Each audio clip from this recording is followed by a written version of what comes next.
ambao mko hapa, aliwahi kujitokeza mwanafunzi wa Yesu ambaye alipokutana na Yesu akamwambia hautakufa. Kama Yesu angelikuwa na miliki bunduki leo, au angelikuwa anacheza ngumi leo, angeweza kumpiga vibaya sana yule mwanafunzi wake. Lakini Mheshimiwa Waziri Mkuu, kilichomaanishwa ni kwamba hakuna ukombozi kama kusingalikuwa na kifo cha Kristo. Kwa lugha nyepesi, vision ya Mungu kwenda kumkomboa mwanadamu ilibebwa katika kifo cha Yesu Kristo. Kwa hiyo mwanafunzi wa Yesu mojawapo aliposema hutakufa, maana yake alikuwa anaikatili vision ya Mungu kuelekea kwenye ukombozi. Wote semeni amina. Lakini Mheshimiwa Waziri Mkuu, safari narudi nyuma kutoka kwa Yuda Iskarioti. Na mara nyingi watu wengi huwa tunamuona Yuda Iskarioti katika negative tu, kwamba alisaliti Yesu, huyu mtu mbaya sana. Lakini ukweli ni somo kubwa hata leo. Na mimi katika maono yangu, ingawa sio prophet, kila familia moja ina Yuda Iskarioti mmoja.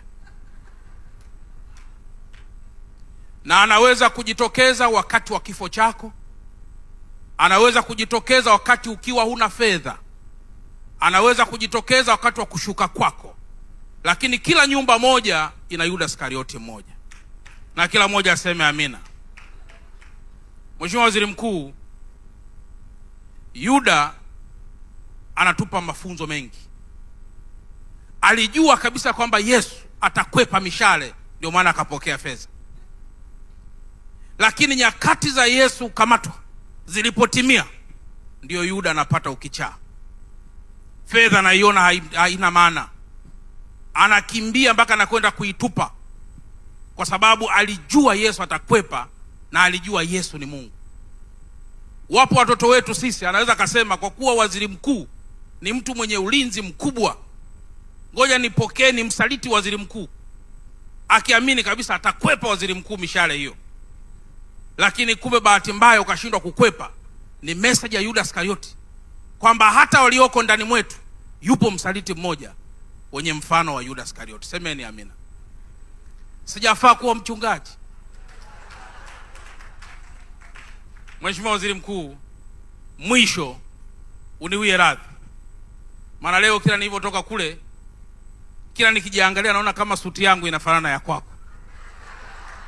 Wamenidanganya pale nyumbani. Mheshimiwa Waziri Mkuu, nilipanga kujivalia t-shirt iliyoandikwa Yesu amenikomboa, lakini wakanidanganya, nikajikuta nimevaa suti kidogo ambayo inafanana ya waziri mkuu, lakini ya kwangu nimenunua Sinza, najua ya kwako hujanunua pale.